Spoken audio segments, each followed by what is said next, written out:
Dr. Mwigulu Lameck Nchemba, Waziri wa Fedha na Mipango, Mheshimiwa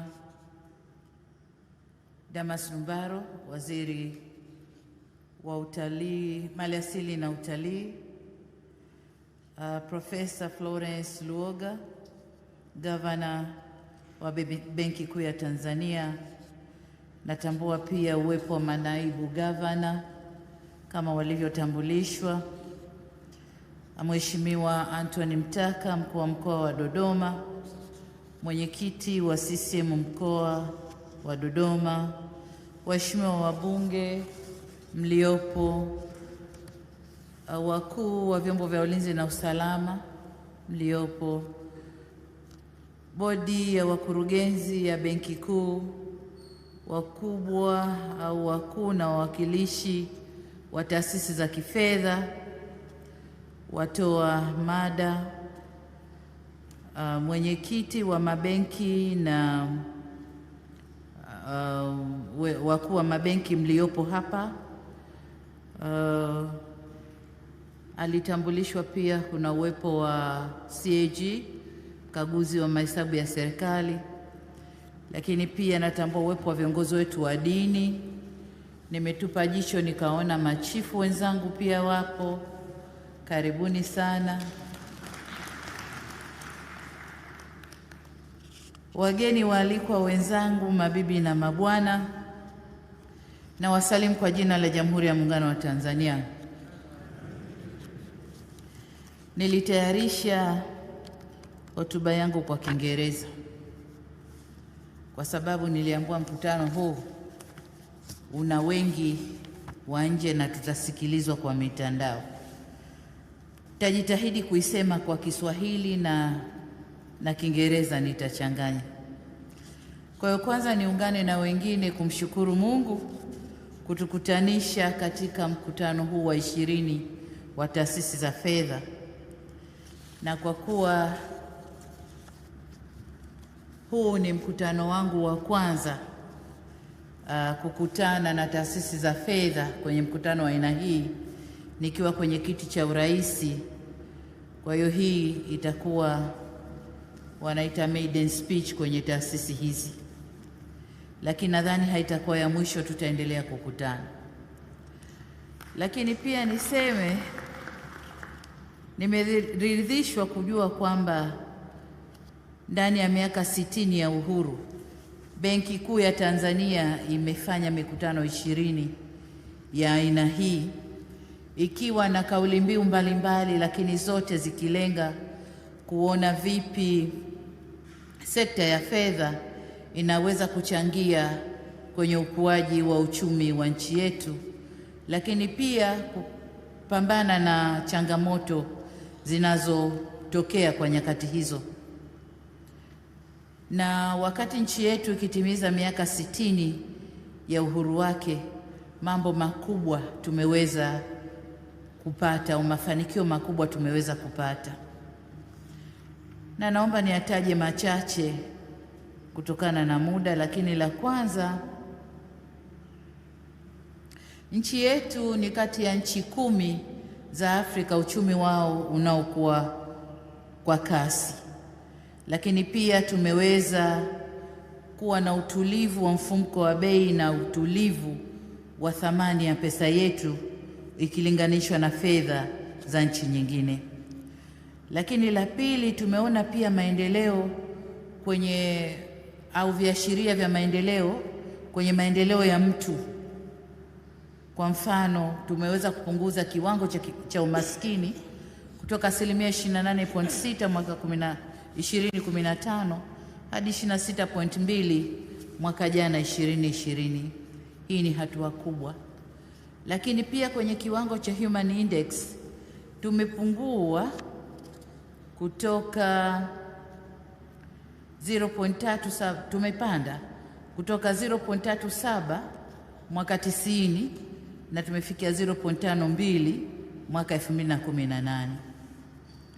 Lakini tumeweza kuongeza uhai wa mtu kutoka miaka 50, tulikuwa tukiambiwa miaka ile, hadi miaka 66 sasa. Kwa hiyo sisi ambao tuko kwenye 60-60 bado tuna tamaa ya kusonga mbele, na pengine kwa uwezo wa Mungu tukapata mengi zaidi, kwa sababu hali ya maisha yanazidi kuwa bora zaidi kila kukicha.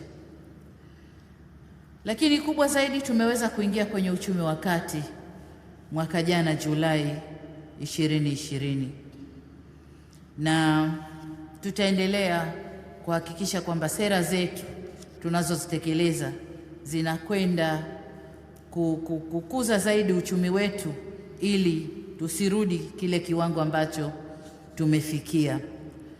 Lakini pia mipango yetu ya miaka mitano na yenyewe inaandaliwa katika mifumo hiyo, kwamba uchumi wetu uende mbele na kwamba tusiwe na nafasi, changamoto zote zinazotukabili tuweze kuzifanyia kazi ili zisiturudishe nyuma. Ndugu zangu washiriki wa mkutano huu umekuja wakati ambapo nchi za ulimwengu zinapambana kujitoa kwenye janga lililotupata la COVID-19, na mkutano huu unafanyika wakati ambapo sekta za fedha ulimwenguni kote zinapambana au zinakumbana na kasi ya digitalization. Hiyo haina Kiswahili chake, kasi ya digitalization. Kwa hiyo nimefurahishwa na kuona kwamba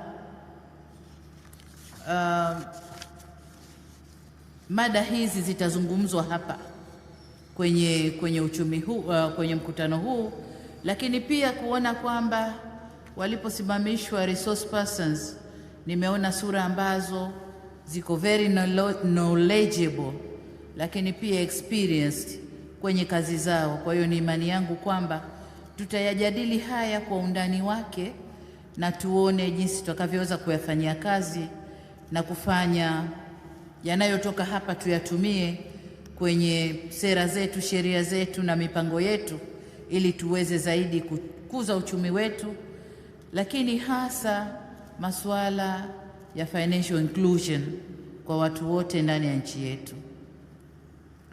Ndugu zangu, wote tunajua kwamba janga la janga la COVID-19 ni janga la kiafya, na kwamba athari zake ni kubwa sana, zimetandaa katika kila sekta, na tumeweza kushuhudia athari kubwa za kiuchumi zikitokea duniani. Na kwa hapa kwetu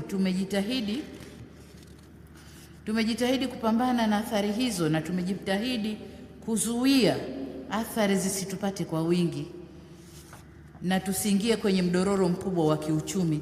Lakini hata hivyo, kama mnavyojua, uchumi wetu ulishuka mpaka kufikia 4.8 kutoka 6.8 karibu 7 mwaka 2018-19, lakini tulivyoingia 2021 janga likatupata, tukavutwa chini.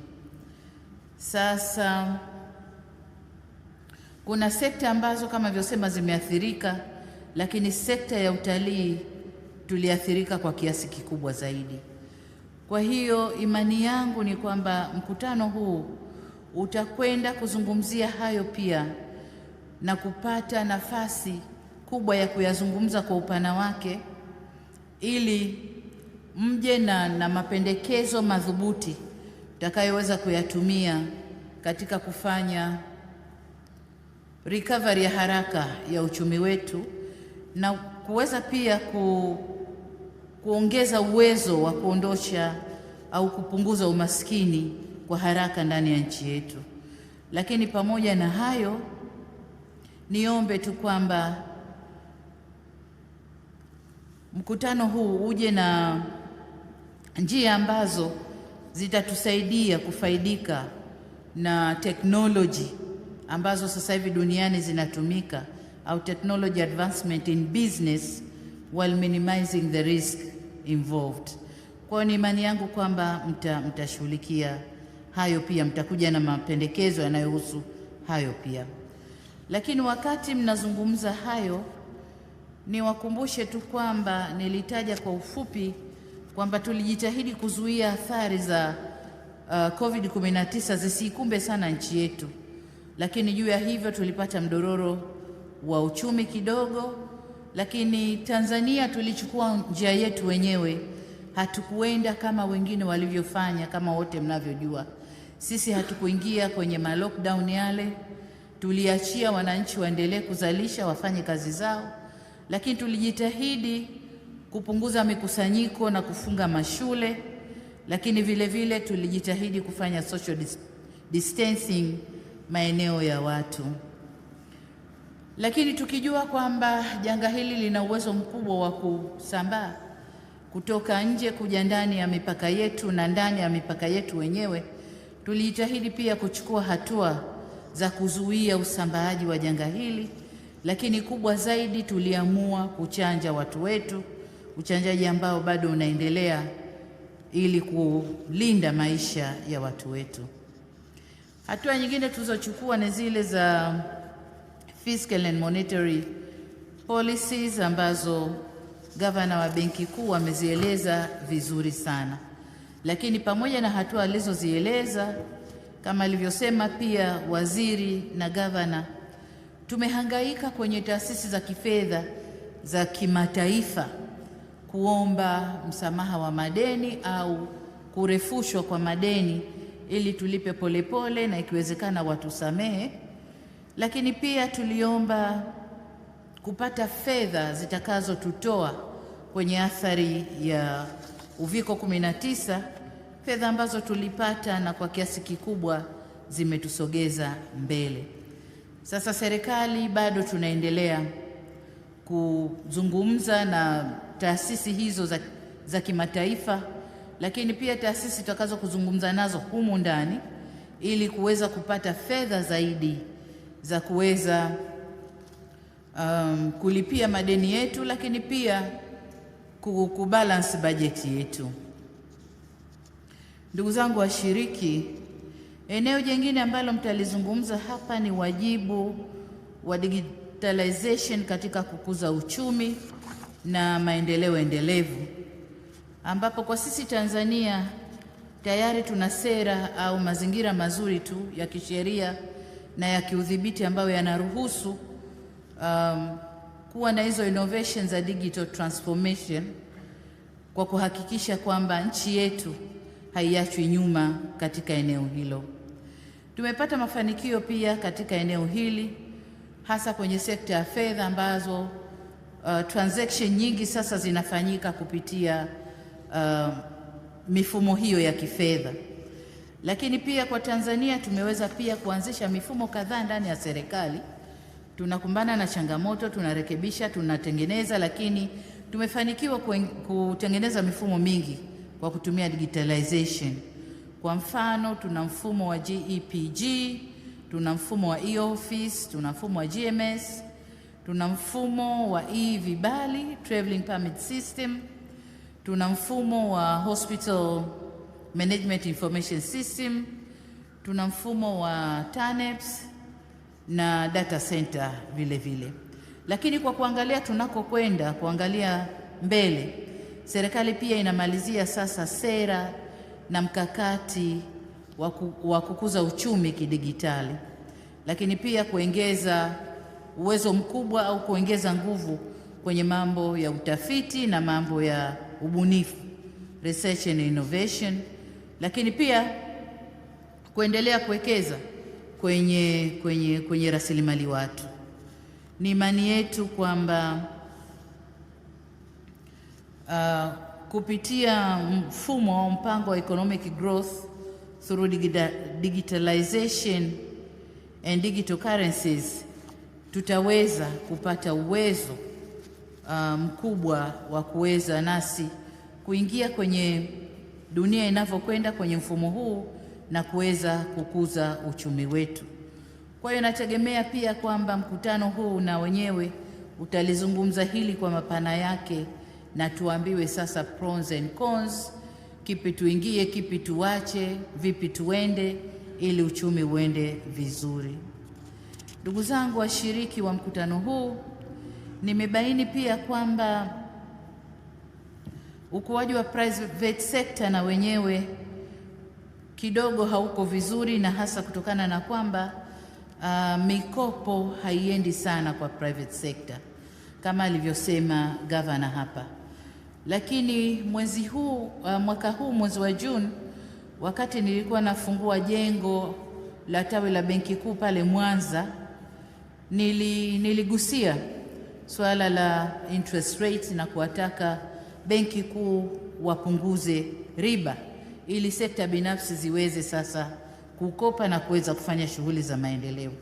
Lakini leo nafurahishwa na kauli niliyoisikia hapa kwamba Benki Kuu tayari walishafanya hiyo kazi na wameonyesha njia, na kwa maana hiyo tumemsikia mwenyekiti wa mabenki Tanzania kwamba na mabenki nayo tayari yameshaingia kwenye huo mfumo, na karibuni hivi tutasikia mkitangaza jinsi mnavyoshusha riba ili private sector iweze kukopa na wote tuendelee na maendeleo ya nchi yetu. Lakini niombe pia wote wale ambao tayari na wale ambao bado, twende tukafanye hiyo kazi ili maendeleo yaje kwa haraka zaidi. Ndugu zangu washiriki wa mkutano huu, I've been curious about the performance of the government securities market. The summary of auction results reveals that substantial and increasing oversubscription in risk-free governmental security. There is a substantial increase ya subscription kwenye risk-free government securities, and I'm duly informed that the major players are financial institutions. Indeed, there is nothing wrong with the financial institutions participating in financing of the government budget, but the oversubscription is a signal that financial institutions do have significant liquidity, and Governor said it here earlier. This liquidity can also be directed to lend to the private sector. However, this is not happening as desired. As a result, the level of credit to the private sector in Tanzania continues to be low, with an annual growth of 4.3%. So this is not a healthy situation, and I would request the financial institutions to lend more to the private sector. Distinguished guests, ladies and gentlemen, finance and investment needs have grown further as COVID-19 not only reversed years of progress on the Sustainable Development Goals, but also revealed a critical infrastructural gap. For example, in healthcare and digital connectivity, the bulk of required investment will need to be long-term. In addition, without a long-term perspective, specific risks such as climate risk will not be priced into decision-making. So these all have to be looked into. Public resources remain to be significant, especially for certain uses, and there remain considerable scope to accelerate their mobilization. At the same time, it is essential to unlock opportunities for the private sector to invest in sustainable development and to better align investment and business operations with the SDGs. However, the levels of productive investment from the private sector, and especially long-term investment, have not been sufficiently channeled to areas most essential for sustainable development, such as infrastructure, green economy, and small and medium enterprises. So the magnitude of finance and investment required to implement the 2030 Agenda for Sustainable Development is significant, and this has to be delivered by the financial institutions, whether domestically or internationally. But we'd be happy if we could get this money domestically. Distinguished guests, ladies and gentlemen, the government efforts I have alluded to cannot address all the challenges of the private sector, particularly on the provision of capital, if the lenders do not cooperate and complement government efforts. I therefore urge the domestic and international financial institutions to reconsider the lending practices and increase resources to the private sector. The theme of this conference is the Tanzanian economy, recovery from COVID-19 pandemic and beyond.